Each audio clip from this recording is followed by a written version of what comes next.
नमस्कार, खबर उत्तराखंड में आपका स्वागत है। मैं हूं राहुल चौहान। खबरों बढ़ने से पहले एक नजर आज की अहम सुर्खियों पर। मानसून सीजन को देखते हुए धामी सरकार ने दुर्गम क्षेत्रों में 3 माह का राशन पहुंचाया। 1 जुलाई से मिलेगा अग्रिम राशन। उत्तराखंड के सभी अस्पतालों, मॉल्स और होटलों का होगा फायर सेफ्टी ऑडिट। लखनऊ अग्निकांड के बाद सीएम धामी ने दिया आदेश। उत्तराखंड के आईटीआई करने वालों को अग्निवीर बनने में मिलेगी छूट। 153 सरकारी, 82 निजी आईटीआई में दाखिले की प्रक्रिया हुई शुरू।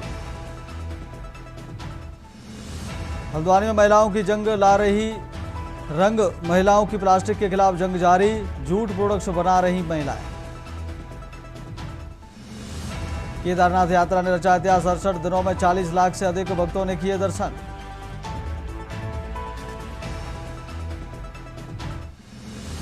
रीडिंग से संतुष्ट होने पर ही हटेगा पुराना मीटर। कुमाऊं में ऊर्जा निगम का बड़ा फैसला।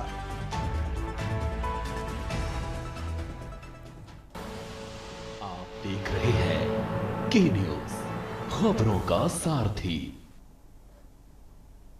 रुक कर लेते हैं खबरों का। खबर विकास नगर से स्थित पद्मश्री जसपाल राणा की आवास पर श्रद्धांजलि सभा आयोजित की गई, जहां देश भर में राजनीतिक, सामाजिक और खेल जगत की हस्तियां उन्हें अंतिम श्रद्धांजलि देने पहुंची। 49 वर्ष की आयु में उनके निधन से खेल जगत में शोक की लहर है। सभा में रक्षा मंत्री राजनाथ सिंह ने पहुंचकर दिवंगत खिलाड़ी को श्रद्धांजलि अर्पित की और परिजनों को सांत्वना दी। इस दौरान उत्तराखंड के मुख्यमंत्री पुष्कर सिंह धामी और उत्तर प्रदेश के उप मुख्यमंत्री ब्रजेश पाठक भी मौजूद रहे। सभी ने जसपाल राणा की भारतीय शूटिंग में योगदान को याद करते हुए उन्हें देश का गौरव बताया। बड़ी संख्या में पहुंचे लोगों ने पुष्प अर्पित कर श्रद्धांजलि दी। एक खिलाड़ी और कोच के रूप में उनके योगदान को भारतीय खेल जगत की अपूर्णीय क्षति माना जा रहा है।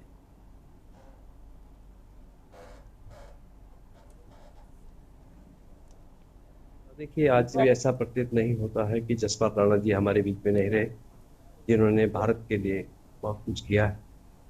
स्वर्ण जीता है, द्रोणाचार्य पुरस्कार से सम्मानित है, अर्जुन अवार्ड उनको मिला है, पद्मश्री उनको मिला है।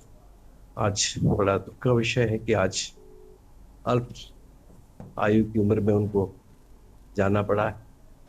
मैं इतनी प्रार्थना करूंगा ईश्वर से कि भगवान अपने चरणों में उनको स्थान दें। हमारे प्रिय, हमारे परिवार के सदस्य पूज्य श्रद्धेय जसपाल राणा जी नहीं रहे। वो भारत यानी दुनिया के जाने माने खिलाड़ी थे और उन्होंने समाज सेवा में बड़ा स्थान हासिल किया। असमय हम सबके बीच में छोड़ के चले गए। मैं ईश्वर से प्रार्थना करता हूँ उन्हें अपने श्री चरणों में स्थान दें और पूरे परिवार को इस असहनीय पीड़ा को सहने की ताकत। जसपाल जी का जाना हम सब के लिए अपूरणीय क्षति है, देश के लिए भी अपूरणीय क्षति। उन्होंने जो कीर्तिमान बनाया वो हमारे युवकों के लिए, हम सब के लिए एक पाथेय है।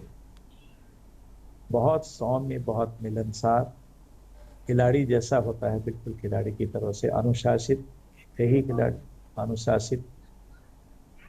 और जो उन्होंने शूटिंग के क्षेत्र में यहाँ पर शूटिंग का एक इतना बड़ा कॉलेज, मैं तो इसे विद्यालय कहता हूँ, महाविद्यालय खोला है। अगली खबर का रुख कर लेते हैं। हरिद्वार की खानपुर विधानसभा सीट से पूर्व विधायक कुंवर प्रणब सिंह चैंपियन एक बार फिर विवादों में है। लक्सा क्षेत्र के निवासी संजीव कुमार ने उन पर कथित तौर पर गाली गलौज और जान से मारने की धमकी देने के आरोप लगाते हुए पुलिस को तहरीर दी है। बताया जा रहा है कि दोनों के बीच वाहन ओवरटेक करने को लेकर विवाद हुआ था, जिसके बाद फोन पर तीखी बातचीत हुई। इस घटना से जुड़ा एक वीडियो भी सोशल मीडिया पर वायरल हो रहा है, जिसमें फोन पर बात कर रहा व्यक्ति विधायक और मंत्रियों को लेकर आपत्तिजनक टिप्पणी करता सुनाई दे रहा है। हालांकि वायरल वीडियो की स्वतंत्र पुष्टि नहीं हुई है। वहीं चैंपियन ने भी सोशल मीडिया पर वीडियो जारी कर अपना पक्ष रखा है। वहीं पुलिस मामले की जांच कर रही है।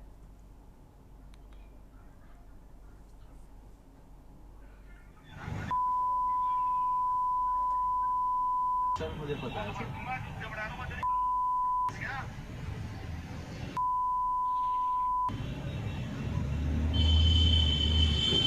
अभी एक वीडियो मेरे पास भेजा है जिसमें मेरा एआई जनरेटेड वॉइस दिखा रखी है। कल का हादसा है, हम जब लक्सर से गुजर रहे थे तो हमारी सुरक्षा को भेजने की चेष्टा की गई, गाड़ी पे टक्कर मारी गई। हमने उसकी शिकायत पुलिस विभाग में की। अब पुलिस विभाग द्वारा जब मुजरिमों को संपर्क करके उन्हें कुछ ताकीद की गई होगी, तो मुजरिमों की चोर की दाढ़ी में तिनका है। देखिए, ये 1-2 दिन पहले का घटनाक्रम है। एक वीडियो के साथ कुछ लोग थाने पहुंचे हैं। थाना अध्यक्ष को बता रखा है कि उसमें उचित कार्रवाई करेंगे। एक बार वो सारी चीज़ें कंफर्म हो जाएं तो उसमें हम आगे लीगल कार्रवाई करने जा रहे हैं। अब उसमें वो जांच का विषय, उसमें कौन है, क्या है, किसने किसको क्या कहा, वो जांच का विषय है। लेकिन तथ्य है, एक वीडियो ऐसा हमारे पास है जिसमें कंप्लेन के साथ थाना लक्सर में पहुँचा है। अगली खबर का रुख कर लेते हैं। खबर चमोली से है। उत्तराखंड के सीमांत क्षेत्रों पर्यटन गतिविधियों को बढ़ावा देने के उद्देश्य से माणा गांव में माणा पास चैलेंज प्रतियोगिता के पहले संस्करण का आयोजन किया गया। प्रतियोगिता में 88 प्रतियोगियों ने विभिन्न इवेंट्स में हिस्सा लिया। इस आयोजन का उद्देश्य अंतर्राष्ट्रीय सीमा क्षेत्रों को पर्यटन के नक्शे पर लाना, स्थानीय लोगों को रोजगार के अवसर उपलब्ध कराना और पर्यटकों को सीमांत क्षेत्रों से जोड़ना है। एडवेंचर स्पोर्ट्स और हाई एल्टीट्यूड एंड्योरेंस इवेंट के रूप में आयोजित इस कार्यक्रम का संचालन सारमंग सोसाइटी ने भारतीय सेना के आईबैक्स ब्रिगेड के सहयोग से किया, जबकि बॉर्डर रोड्स ऑर्गेनाइजेशन BRO ने भी इसमें सहयोग प्रदान किया।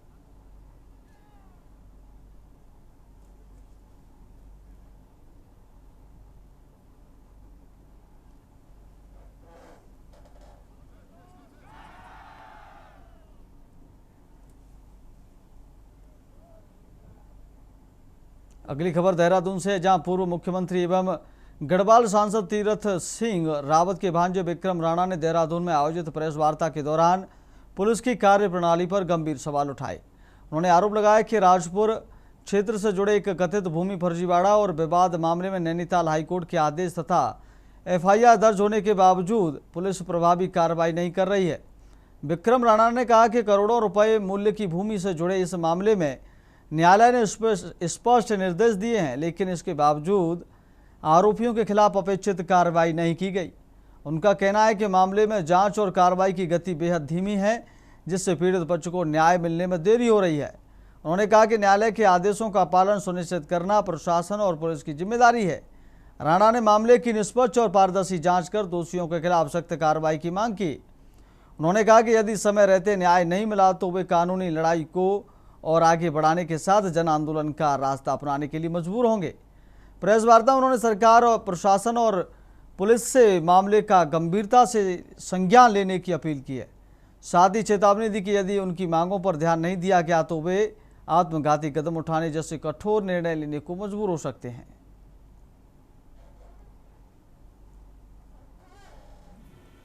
की एक जमीन है जिसके लिए मैंने 19.5 करोड़ रुपए दे रखे हैं और 25 बीघा की रजिस्ट्री मेरे नाम पे होनी थी। तो 2 साल से ना रजिस्ट्री कर रहे हैं ना कुछ कर रहे हैं। मैंने कंप्लेन भी लिखवाई, उसके बाद FIR भी दर्ज हुई। अभी 3 जून को हाई कोर्ट में फैसला भी आ गया, इनकी अंतरिम बेल कैंसिल होगी। हाई कोर्ट ने इनके ऊपर पेनल्टी भी लगाई झूठ बोलने के लिए, और उसमें तथ्य सामने आ रखे हैं जो कि हाई कोर्ट ने क्लियरली कहा है कि उन्होंने पैसे ले रखे हैं। और इनमें से एक आदमी ने कोर्ट में कबूल भी किया है कि हमने इनसे पैसे ले रखे हैं।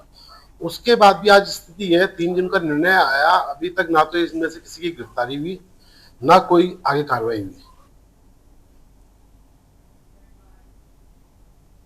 अगली खबर का रुख करते खबर सितारगंज से, जहां नीट पेपर लीक मामले को लेकर कांग्रेस कार्यकर्ताओं ने सितारगंज में जोरदार प्रदर्शन किया। कार्यकर्ताओं ने नगर के मुख्य चौक पर केंद्र सरकार का पुतला फूंककर विरोध जताया और सरकार के खिलाफ नारेबाजी की। इसके बाद कांग्रेस के प्रतिनिधिमंडल ने SDM कार्यालय पहुंचकर राष्ट्रपति के नाम संबोधित ज्ञापन सौंपा।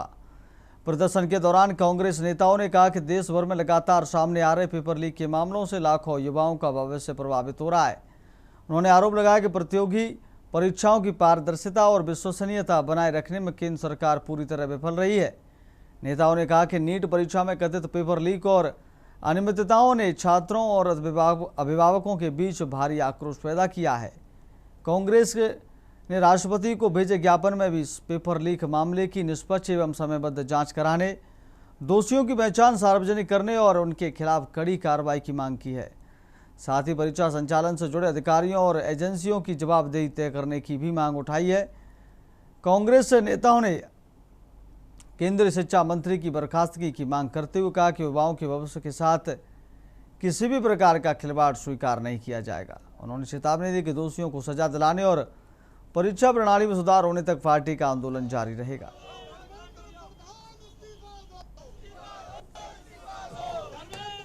4 दिन पूरी विधानसभाओं में जिले में भारतीय जनता पार्टी के पुतले फूके जाएंगे।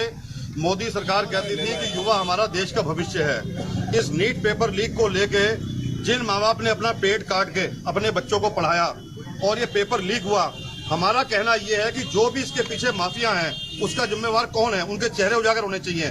और जो 20 बच्चे अपनी जान गंवा चुके हैं युवा बेचारे, उनका जिम्मेदार कौन है? ये भारतीय जनता पार्टी की सरकार अपने शिक्षा मंत्री का इस्तीफा क्यों नहीं लेती? जो इसके पीछे जो मठ बैठे हुए हैं, जो सारा ये काम करते हैं, उनको क्या नाम है उजागर क्यों नहीं करती? पुतला फूका है। हमारे देश के अंदर बार बार पेपर लीक होना और हमारे नौजवानों के जो मेहनत करते हैं रात दिन, उनके साथ भविष्य में उनके साथ लगातार हमारे नौजवानों के साथ जो ये सरकार लगातार उनकी भावनाओं से खिलवाड़ कर रही है। आज इस विरोध में हमने पुतला फूंका है। शिक्षा मंत्री का लगातार हजारों लाखों नौजवान इस्तीफा मांग रहा है, मगर ये सरकार शिक्षा मंत्री को बर्खास्त नहीं कर रही है। अगली खबर का रुख कर लेते खबर देहरादून से, जहां मुख्यमंत्री पुष्कर सिंह धामी ने चारधाम यात्रा के दौरान किसी भी प्रकार के अराजकता का फैलाने वालों के खिलाफ सख्त कार्रवाई की चेतावनी दी है। उन्होंने स्पष्ट कहा है कि कानून को हाथ में लेने वाले किसी भी व्यक्ति के साथ किसी प्रकार की नरमी नहीं बरती जाएगी और उनके खिलाफ कानूनी प्रक्रिया के तहत कार्रवाई की जाएगी। मुख्यमंत्री ने कहा कि उत्तराखंड एक ऐसा राज्य है जो सभी को समाहित करने की संस्कृति रखता है। यहाँ हर वर्ष बड़ी संख्या में श्रद्धालु चारधाम यात्रा, हेमकुंड साहिब और आदि कैलाश सहित विभिन्न धार्मिक यात्राओं में शामिल होने आते हैं।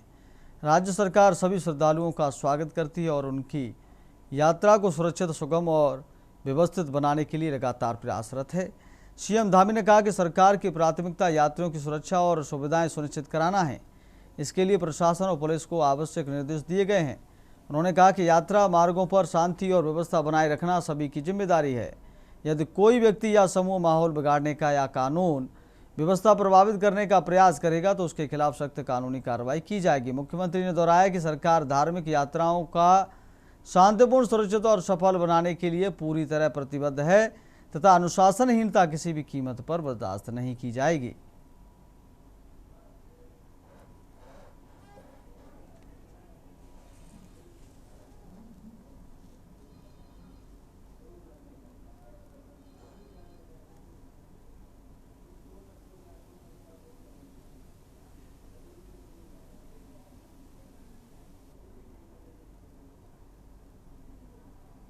कोई कोताही नहीं करती जाएगी। कहीं पर भी कोई कानून को अपने हाथ में देगा तो निश्चित रूप से इस पर कार्रवाई होगी। उत्तराखंड क्योंकि देखिए सभी को समाहित करने वाला राज्य है। एक यहाँ की संस्कृति है, देवभूमि की अपनी संस्कृति है। चारधाम यात्रा चल रही है, यहाँ हेमकुंड साहिब यात्रा चल रही है, आदि कैलाश यात्रा चल रही है, अनेक धार्मिक स्थलों की यात्रा चल रही है। हम सभी का स्वागत करते हैं कि सब लोग सबकी यात्रा अच्छी हो, सुरक्षित यात्रा हो। लेकिन कोई कानून अपने हाथ में लेगा तो निश्चित रूप से कानूनी जो प्रक्रिया है उसके अनुरूप कार्रवाई भी। अब वक्त हो गया छोटे से ब्रेक का। ब्रेक के बाद खबरों में जल्द लौटेंगे। खबरों का सारथी। ब्रेक के बाद फिर आपका बहुत स्वागत है। सीधे लेकर चलते हैं आपको खबरों के विस्तार में। प्रदेश में जल्द मानसून दस्तक देने वाला है, लेकिन पिछले वर्ष बारिश से प्रभावित क्षेत्रों में निर्माण कार्य तो चल रहा है, लेकिन पूरे होने पर समय लग रहा है या यूं कहें कि काम की रफ्तार धीमी गति से चल रही है। वहीं कांग्रेस प्रदेश अध्यक्ष गणेश गोदियाल ने भी भाजपा सरकार पर अधूरे कार्यों और घोषणाओं को लेकर हमला बोला है। उन्होंने कहा कि वर्तमान सरकार की मंशा काम करने की नहीं है, केवल पूरा ध्यान भ्रष्टाचार कर पैसा इकट्ठा करने पर है। उन्होंने आरोप लगाया कि सरकार का फोकस जल्दी ठेका तैयार कर ठेकेदारों को सौंप और बिल दर बिल पैसा लेने पर है। वहीं काम हो या न हो, इससे सरकार को कोई फर्क नहीं पड़ता। गोदयाल ने गुमखाल सतपुली मोटर मार्ग के पास चौड़ीकरण का उदाहरण देते हुए कहा कि 10-10 मीटर के पुलिया बरसात में गिर गए, क्योंकि बाहर से सीमेंट की लकीरें खींची गई थी और अंदर मलबा भरा था, जिससे यह पता चलता है कि हर जगह भाजपा सरकार का भ्रष्टाचार हावी है।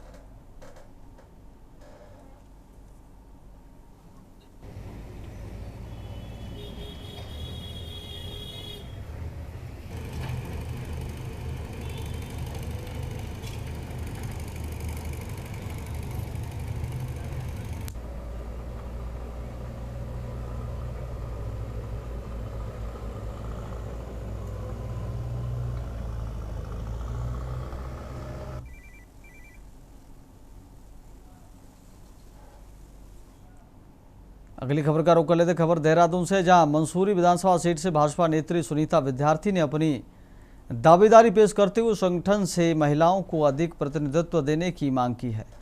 उन्होंने कहा कि भारतीय जनता पार्टी में मातृशक्ति को हमेशा सर्वोच्च स्थान दिया गया है और संगठन लगातार महिलाओं को नेतृत्व की भूमिका में आगे बढ़ाने का कार्य कर रही है।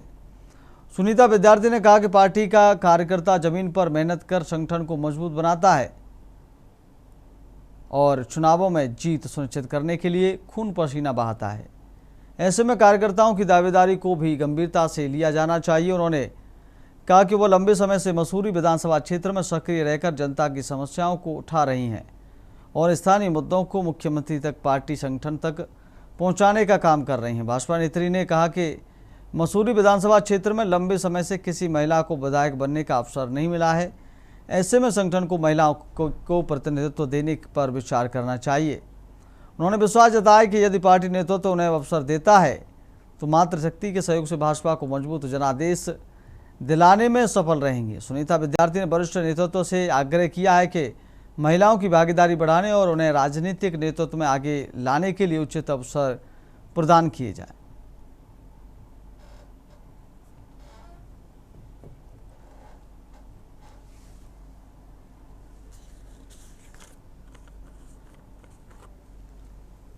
शक्ति को मैं कहूंगी कि सर्वोच्च स्थान प्राप्त है और जिस प्रकार से आप देख रहे हैं कि मातृशक्ति को लगातार संगठन द्वारा आगे बढ़ाया जा रहा है, तो निश्चित रूप से जो हमारी सीनियर लीडरशिप है और हम लोग, क्योंकि जो कार्यकर्ता होता है वो जमीन में कार्य करके मैं कहूंगी कि अपने खून पसीना एक करके पार्टी को जिताता है, तो निश्चित रूप से कार्यकर्ताओं की दावेदारी महत्वपूर्ण हो जाती है।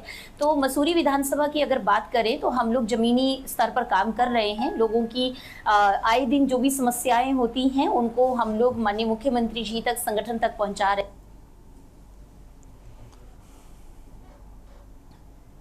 अगली खबर का रुख करते हैं। प्रदेश कांग्रेस पार्टी 28 जून से परिवर्तन संकल्प अभियान शुरू करने जा रही है। अभियान के तहत कांग्रेस नेता जनता के बीच जाकर सरकार की नाकामियां गिनवाने का काम करेंगे।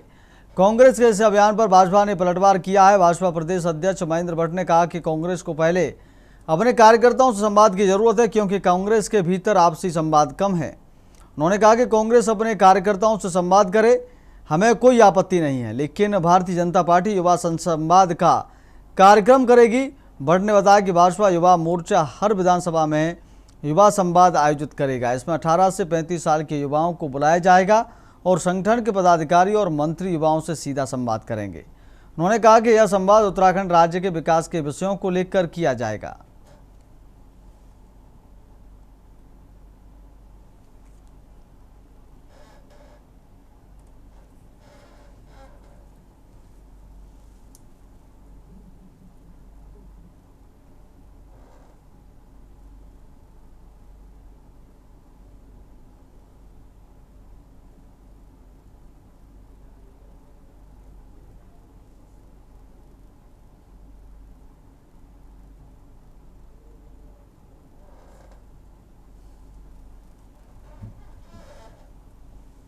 की आवश्यकता है, संवाद कम है, अपने कार्यकर्ताओं से संवाद करें, हमें कोई आपत्ति नहीं है, लेकिन भारतीय जनता पार्टी युवा संवाद का कार्यक्रम करेगी। हमारा भारतीय जनता युवा मोर्चा प्रत्येक विधानसभा के अंदर युवा संवाद हम लोग रखेंगे।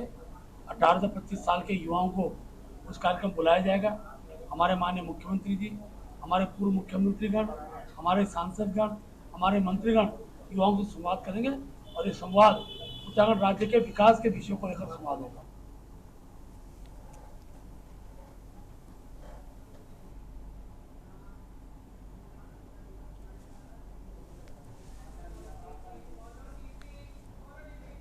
अगली खबर का रुख करते खबर देहरादून से, जहां मुख्य अग्निशमन अधिकारी अभिनव त्यागी ने शहर की अग्नि सुरक्षा व्यवस्था को लेकर सख्त रुख अपनाया है। उन्होंने कहा कि अग्नि सुरक्षा ऑडिट विभाग की नियमित प्रक्रिया है और हर महीने समीक्षा बैठक के माध्यम से सुरक्षा मानकों के अनुपालन की निगरानी की जाती है।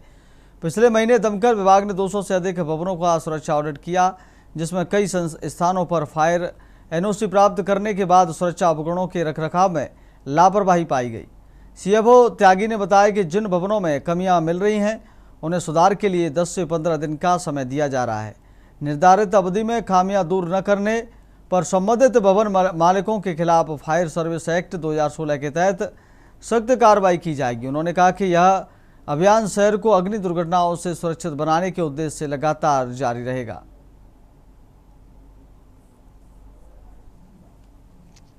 महीने हमारी मॉनिटरिंग की जाती है, एक बैठक ली जाती है मुख्यालय के द्वारा। उसमें ये पूछा जाता है कि आपने पिछले महीने कितने संस्थान चेक किए हैं और क्या आपने उसमें प्रिवेंटिव मेजर्स लिए हैं या क्या चीज़ें आपने ठीक हुई हैं। तो देखिए, ऑडिट हमारा जारी है। हमने पिछले महीने भी 200 से अधिक भवनों का सुरक्षा ऑडिट किया था। कई भवनों में जो फायर सेफ्टी इक्विपमेंट हैं वो मेंटेन नहीं होते हैं। इस तरह जब किसी ने फायर एनओसी ली, 3 साल का टाइम रहता है तो वो फायर इक्विपमेंट लगवाता है, उसके बाद उनकी मेंटेनेंस पे वो ध्यान देता नहीं है।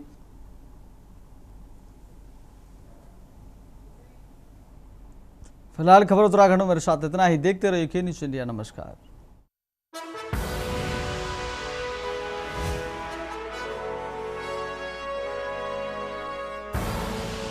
आप देख रहे हैं के न्यूज़।